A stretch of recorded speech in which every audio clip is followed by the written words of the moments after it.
I never thought I'd be the kind of person who'd get scared of my own home. But here I am, telling you about the month I lived through hell in a duplex out past Beaver Lake, just north of Asheville, North Carolina. Back then, I was 28.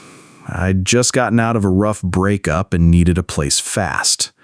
My buddy Caleb hooked me up with this duplex he used to rent before he moved in with his girlfriend, Rachel. Said the landlord, Mr. Henson, was chill, rent was dirt cheap, and it was close to my new job at the print shop off Merriman Avenue. The place looked fine enough when I moved in. Old, but nothing too sketchy. It was one of those late 70s builds. Brown brick, wood paneling, shag carpet that smelled faintly of stale smoke no matter how much I vacuumed. But I didn't care. It was mine. I had neighbors, but I never saw them at first. The walls were thin, though, so I knew when they were home. I'd hear footsteps next door, the occasional TV murmuring late at night, someone running water at weird hours. Didn't bother me at the time. Just figured that's apartment life. The first weird thing that happened was a week after I moved in. I was dead asleep when I woke up to what sounded like someone knocking. Not at my door, inside my wall. It wasn't the usual creaks and pops you get in an old house. It was 3 clear knocks. Slow. Maybe 5 feet above my head. I sat up, heart thumping. Told myself maybe the neighbor was hanging something up. Maybe they dropped something. I tried to laugh it off and went back to sleep. Next night, same thing. 3 knocks, same spot. I pressed my ear to the wall and just listened. I swear I could hear a soft shuffling on the other side, like someone dragging their hand back and forth. That time, I knocked back. No response. But I heard something, like a whisper under someone's breath. I couldn't make out the words. Next day, I knocked on my neighbor's door.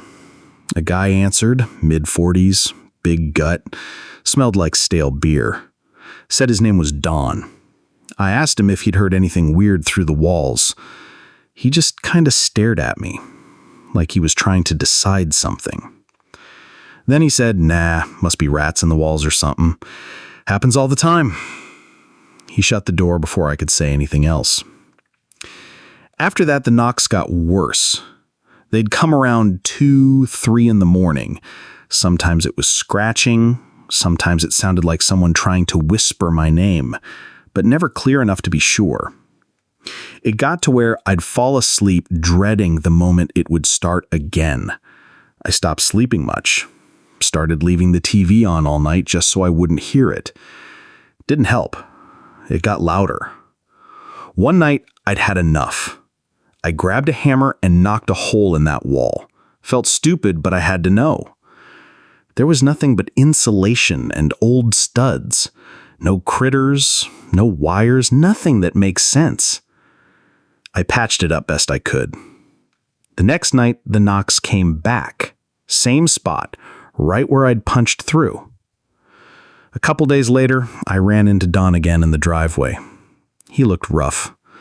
Big dark circles under his eyes, same stained tank top.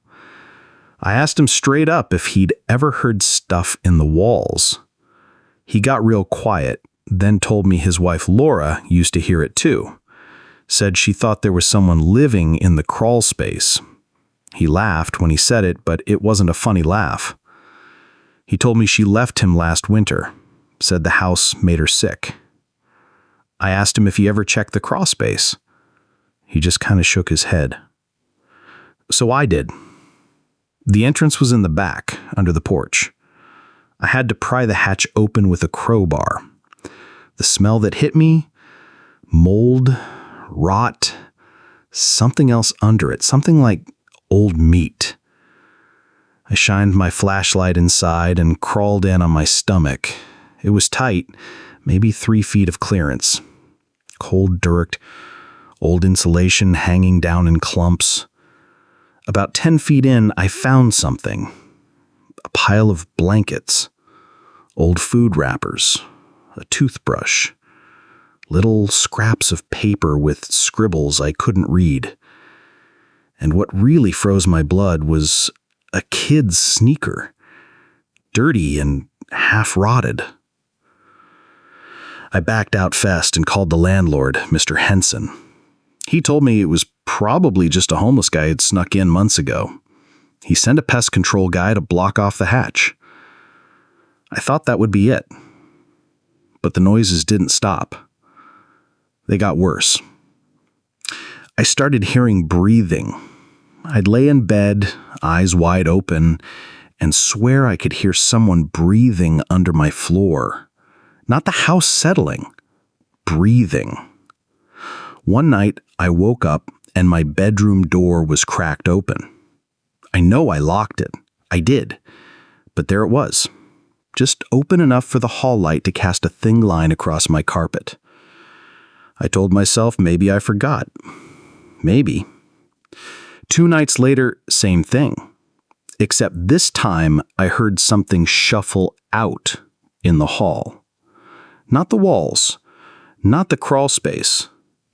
Inside. I laid there frozen, trying not to breathe too loudly. The shuffle stopped outside my door. I could hear it. Slow, shallow breaths like someone trying to stay quiet. Then the door creaked open another inch. I don't know how long I laid there. Could have been minutes, could have been hours. Eventually, the breathing stopped. I must have blacked out because the next thing I knew, the sun was coming through the blinds. I did what anyone would do. I called the cops. They found nothing. No signs of forced entry. Don said he hadn't seen anything. But when I told Caleb about it, he said something that stuck with me. He asked, "Are you sure it was ever outside your room?" That kept me up for nights. A week later, I came home from work and my front door was unlocked. I swear I locked it that morning. Inside, everything looked normal, except on my coffee table. Someone had left one of those scraps of paper from the Crawlspace. On it was just one word, scrawled over and over in pencil, "Stay." I packed a bag that night and slept at Caleb's place. I didn't even care about the deposit. I called the landlord in the morning and told him I was done. He tried to talk me out of it, said there was no way someone could have gotten in. I didn't care. Last I heard, someone else lives there now. Sometimes I wonder if they hear it too. If they hear the knocks, the whispers, the breathing. I still can't sleep unless I've got a wall behind my back. Even then, some nights I swear I hear it. Soft knocks, just out of reach. Like it never wanted me to leave. Like it's still waiting.